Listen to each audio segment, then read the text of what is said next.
think Stuart McCloskey, he probably doesn't get the credit he deserves, and that's not only for Ulster, but for Ireland. Like in many people's eyes, 5 or 6 years ago, this was a British and Irish lion in the making. I can sort of understand the reasons why he hasn't been selected for Ireland more than 6 or 7 caps that he has to his name. The reason for that, in my opinion, is that in defence, he doesn't make brilliant reads, come out and smash guys, make game-changing hits, turn over the ball. He's just a really good, he reads the defensive shape quite well, but he never goes after it. I'm not sure if that's something that can be coached into, because I'm sure he's been told it many times through his career, and he still just plays the way he plays. And the way he plays is amazing. And when you're able to offload the ball like that, you're 6'4", 110 kgs. You're pretty quick. You've got really good skills.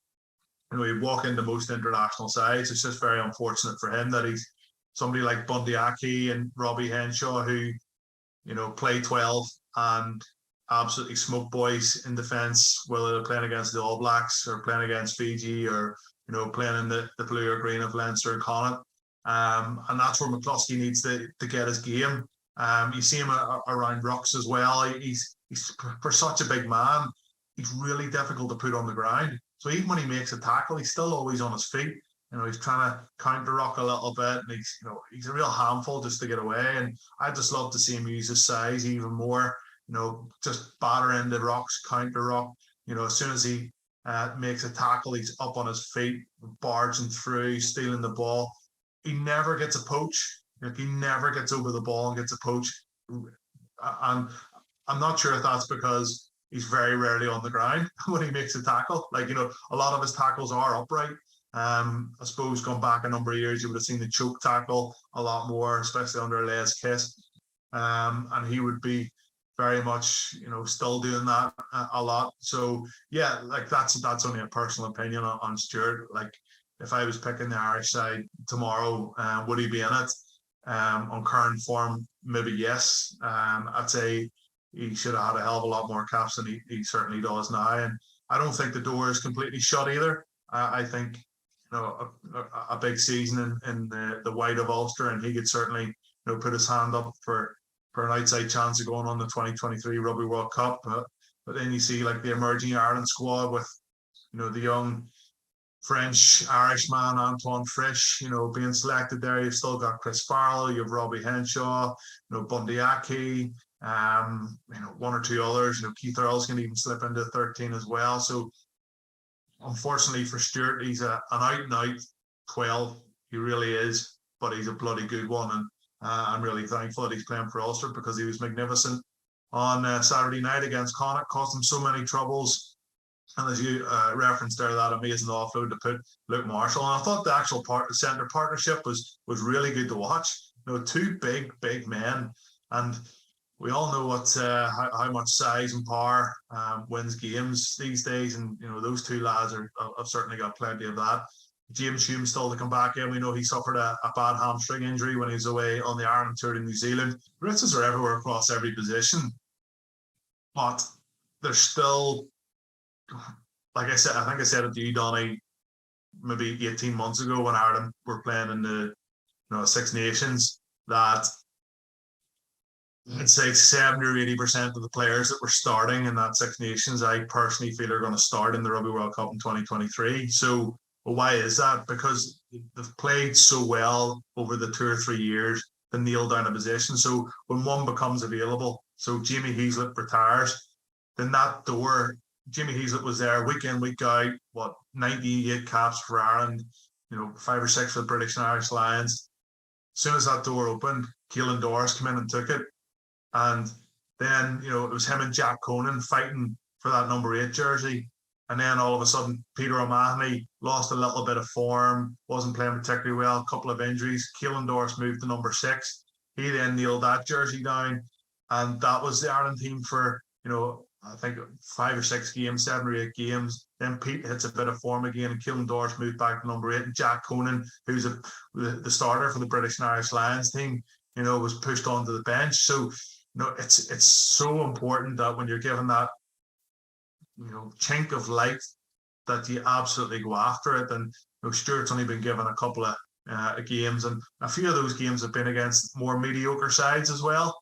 And against the mediocre sides, you have to be man of the match. Like, it's simple as that. You got to be, and I want to say man of the match, you got to be man of the match by a long, long way. Like, you really got to stand out. And I don't think he has the way he does for Ulster. And maybe it's more of a confidence thing. Maybe he's just settled more in Ulster. Maybe, the style of play that, Andy Farrell has brought into Ireland doesn't suit. That's probably wrong in saying, obviously, because Ulster throw it around. Ulster use lots of decoy runners. He's been very good with his distribution skills, brilliant with his offloading ability. When he needs to run a hard line, he is one of the best in the business for doing that. So, yeah, it's just, I think that there's so much quality ahead of him that, the chances and that he's been given over the last 4 or 5 seasons has been a real struggle. But Donny, one thing I will say is, I know I've said it before, like, there's only so many times that you can be knocked back. Like, as a player,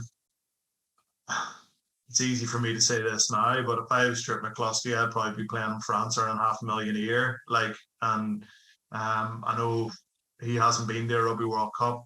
He hasn't won a Six Nations, but I think there comes a certain time in a player's career that they go, do you know what? I've been banging this drum too long now, and it's not really getting me anywhere. We all sort of said after the Joe Smith era, if when Andy Farrell came in, this could be brilliant for Stuart McCloskey, and it hasn't been at all. It's very much the same, isn't it? We're just seeing the same repetition of things happening. So yeah, I'm sure if Brian O'Driscoll was sitting here now, or Gordon Darcy, one of the lads that went down in Irish history, and you were chatting more in depth about what Stuart McCloskey needs to bring to his game, those two guys would probably be able to answer it a lot better than me. But and lastly, you also need a little bit of luck, and he hasn't had much of that when it comes to boys before him, picking up long-term injuries or getting that extra chance. I think Ulster are in a very good place. 3 out of the first 4 games are at home. This is their only away game out of the 4. You would expect Ulster to beat Scarlets as well if they can get a bit of momentum early on. And I think in Belfast, they tried to throw it around a little bit too much in the opening 20 minutes. Like, the score was still 0-0.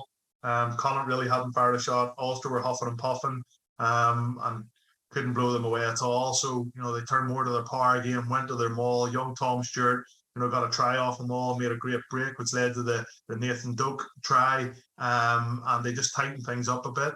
And Stuart McCloskey actually played a huge part in that as well, with his direct running, and of course with that offload to Luke Marshall to get in for the first try of the night. So yeah, I think Dan McFarlane will look at that game and say, lads, well done, but we weren't really tested.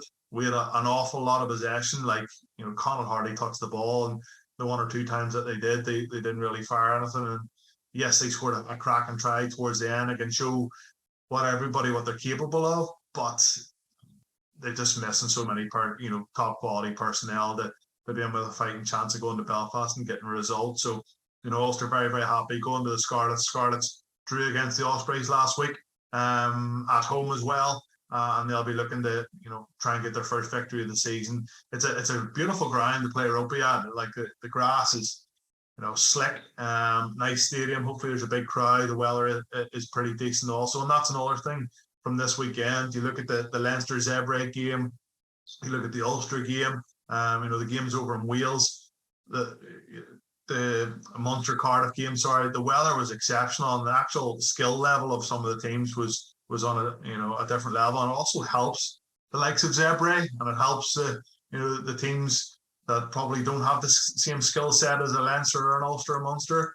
So yeah, fingers crossed the sun's shining once again this weekend. But I think Ulster are going to be a tough team to beat, home or away this season, because of a good squad, a pretty much a fit and healthy squad, bar James Hume, who's one of their first teamers, but he's due to be back very soon. And if they can keep the momentum going, then hopefully there'll be no doubt about them being in the last 8 come May time.